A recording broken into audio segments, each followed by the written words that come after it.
আসসালামু আলাইকুম।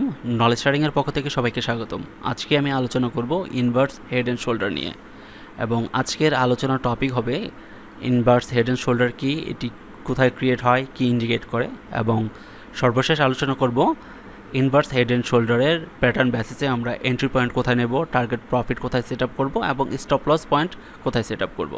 Inverse head and শোল্ডারকে অনেকে আবার ইনভেস্টেড হেড অ্যান্ড শোল্ডার প্যাটার্নও বলে থাকে।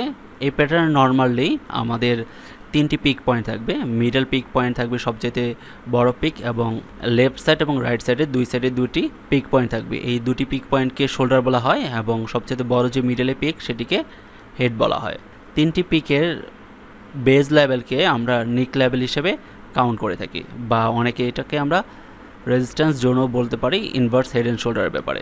Inverse head and shoulder pattern normally কোনো বিয়ারিশ ট্রেন্ডে একেবারে ডাউন সাইডে তৈরি হয়, এবং এটা ইন্ডিকেট করে যে ইন ফিউচার আমাদের বিয়ারিশ ট্রেন্ড থেকে বুলিশ ট্রেন্ড হতে পারে।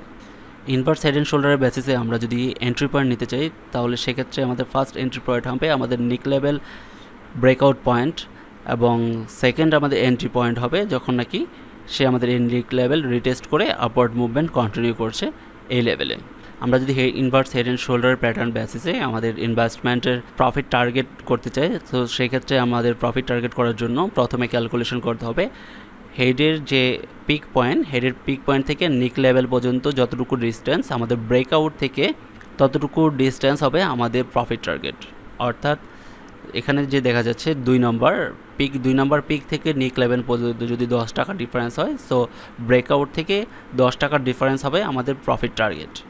আমরা যদি inverse head and shoulder pattern বেসিসে আমাদের stop loss order point set up করতে চাই, সো সেক্ষেত্রে আমাদের ফার্স্ট স্টপ লস অর্ডার হবে আমাদের যেই ব্রেকআউট ছিল সেই ব্রেকআউট লেভেল। এই ব্রেকআউট লেভেলকে সে যখন ব্রেকডাউন করে ফেলবে, সো সেখানে আমরা স্টপ লস অর্ডার দিয়ে এক্সিট করে ফেলবো। অথবা আমাদের রাইট শোল্ডারের পিক পয়েন্টকে যখন সে ব্রেকআউট করবে, সো এই পয়েন্টও আমরা এক্সিট নিতে পারি। আশা করি আমার ভিডিওটি আপনাদের ভালো লেগেছে। যদি এই ভিডিও সম্পর্কে কারো কিছু বলার থাকে, প্লিজ কমেন্ট সেকশন কমেন্ট করবেন, আর অবশ্যই লাইক, শেয়ার এবং সাবস্ক্রাইব করে আমার পাশেই থাকবেন। আসসালামু আলাইকুম।